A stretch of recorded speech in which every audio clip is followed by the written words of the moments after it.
무엇을 불을 가졌느냐가 문제가 아니라 어떻게 썼느냐, 어떻게 함께 무엇을 했느냐가 문제다. 네, 경험 소비, 여행도 자주 다니시고, 네, 동적 활동해야 보람을 느낀다. 네, 불을 축적한 그 불을 소유만 할 것이 아니라 그것을 행동하라, 소비하라. 그런 경험 소비를 할 때 100세까지 수명이 길어질 수도 있다. 네, 그런 얘기입니다. 네, 그렇기 때문에 우리 LA 노인들이 버스를 많이 타고 다니죠. 저도 요즘 자동차 사고 때문에 버스를 자주 이용하는데, 특히 할아버지들보다도 할머니들이 더 즐거운 표정으로 엔조이하고 있습니다. 네, 경험 소비를 하고 있는지 갤러리에 마케팅을 다니면서 장바구니를 들고 다니기도 하고 즐거운 모습으로 이민 생활들 하고 있습니다. 그런 모습을 때 행복을 배가시키는 것은 경험 소비다. 앉았지 마라. 네, 소유하는 것이 문제가 아니라 그것을 쓰고 경험하라. 그렇게 함으로써 인간 수명에도 연장된다는 얘기했습니다. 소녀 가장들에게 장학금. 최원석 삼라병원 원장, 우리 LA 있죠? 삼라병원 한약대학입니까? 그 다음 벤자민 홍 금융인도 한인 가정 상담소에 1만 달러를 희사했군요.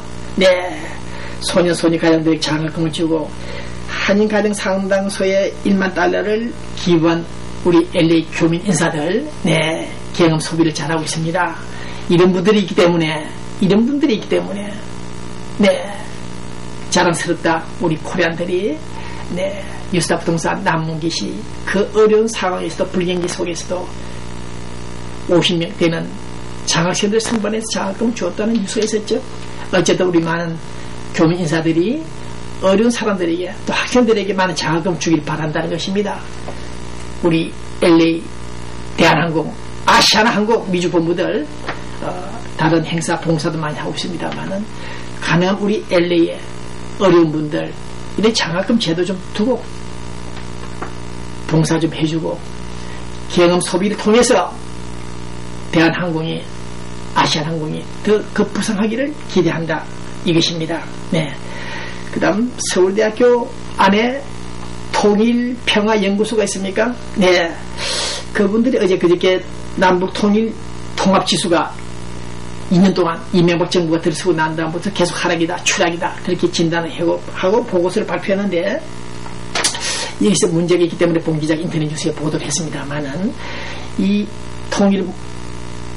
통일평화연구소 팀들이 하락 원인을 분석한 것은 뭐냐면, 북한 내부가 지금 불안정하다, 그래서 대남 반응이 테러를 하고 있다, 그렇게 분석했는데, 봉 기자는 지금 북한 내부가 불안정한 건 사실이다. 그러나 대남 테러, 천안함도를 공격하는 원인은 따로 있다. 6.15 공동선언, 우리 시청자, 교민 여러분 잘 아시겠습니다만, 김대중식 대북 퍼주기를 하지 않기 때문에 북한이 지금 노발대발하고 있다. 네, 목리를 부리는 것이다. 그렇게 판단해야 되는데, 북한의 그 소위 대남 테러가 내부 불안정 때문에 테러하는 것이다, 그렇게 진단하면 안 되죠. 그 다음 두 번째, 우리 이명박 정부도 이러한 위기를 극복하기 위해서는 대화를 제기하라, 대화하고 협상하라, 이렇게 주장한 데 대해서 봉 기자는 또 문제를 제기합니다. 지금 그들과 대화를 해야 되겠습니다만, 현재 김정일 건강 상태나 후계자 문제에 있어서 상당히 혼란스러울 이때, 전술한 대로 김정일의 그 기억력이 상실되고 있는 상황에서 이명박 대통령이 달려가서 그들을 만나본들 특별한 본질적인 문제가 진정이 없을 것이다, 그런 생각을 해보고 있습니다. 무슨 대화를 어떻게 하라는 것이냐, 정말 답답하다. 이명박 대통령이 정책적 결단을 내려달라고 통일평화연구소가 주장하고 있습니다만은, 이제는 봉 기자가 거듭 주장하듯이 우리가 북한에 달려가서 대화를 하고 협상을 할 것이 아니라 북한 스스로 이제 대남 포용 정책을 펴라, 대남 포용 정책을 북한이 스스로 펴라, 이렇게 봉 기자는 강조 주장한 것입니다.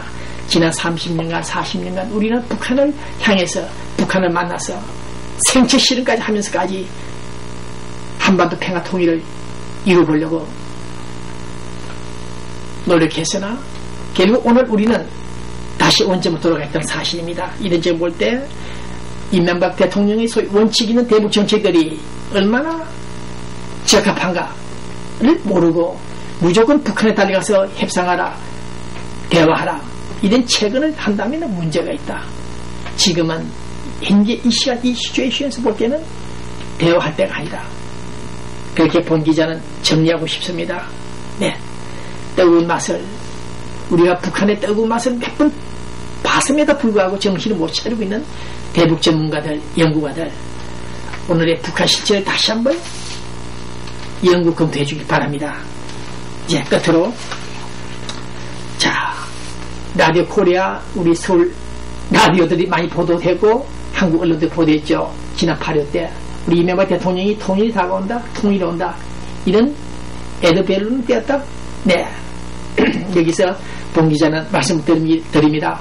통일세, 통일 작업을 마련하자는 것을 동의합니다만은 통일이 다가온다. 네, 노태우 전 대통령도 1990년도입니까? 89년 90년도입니다.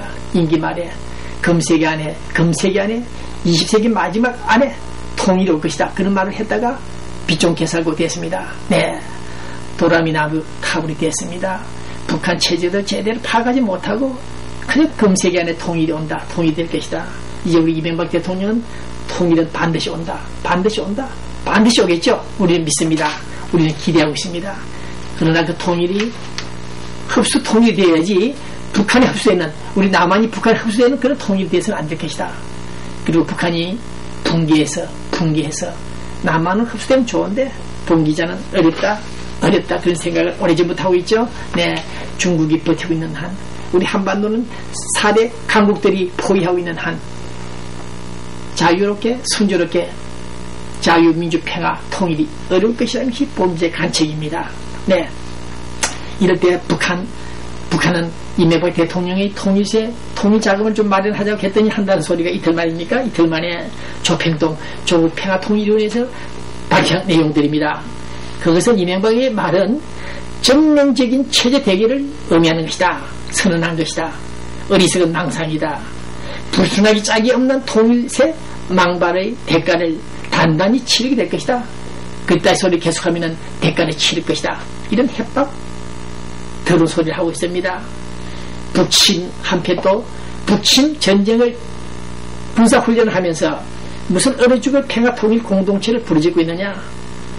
잔소리 말고 6.15 공동선언이나 이행하라. 그래서 규정하는 한 우리는 남북 대화는 없다. 통일을 가로막고 있는 이명박 정부.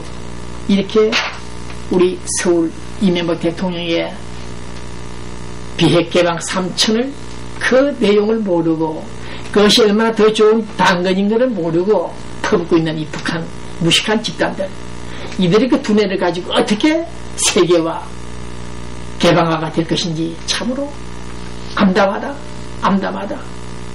그런 생각을 또 갖고 있습니다. 네, 오늘 본 기자는 한반도 문제를 다룰 때마다 터져나오는 것은 웃음과 허탈, 분노, 눈물밖에 없다. 그것이 30년간 미국에 달려와서 어렵게 언론을 하면서 터득한 것은, 경험한 것은 그것밖에 없다. 들고 추악한 눈물, 분노밖에 없다. 우리는 북한에 대해서 다시 한번 김정은 후계자가 안전하게 권력 승계하기를 바라고 있으나 북한 내부가 심상치 않다. 뭔가 이상하게 흐름이 나타나고 있다. 우리 주목한다. 그런 내용을 오늘 이 방송 포인트를 삼으면서 끝을 내고자 합니다. 조현오 경찰청장 후보자가 그런 말을 했죠. 네, 노무현 자살 직전에 그의 차명기자가 드러나 충격을 받고 피할 수 없었기 때문에 투신 자살했다고 했는데, 이러자 야당들은 민주당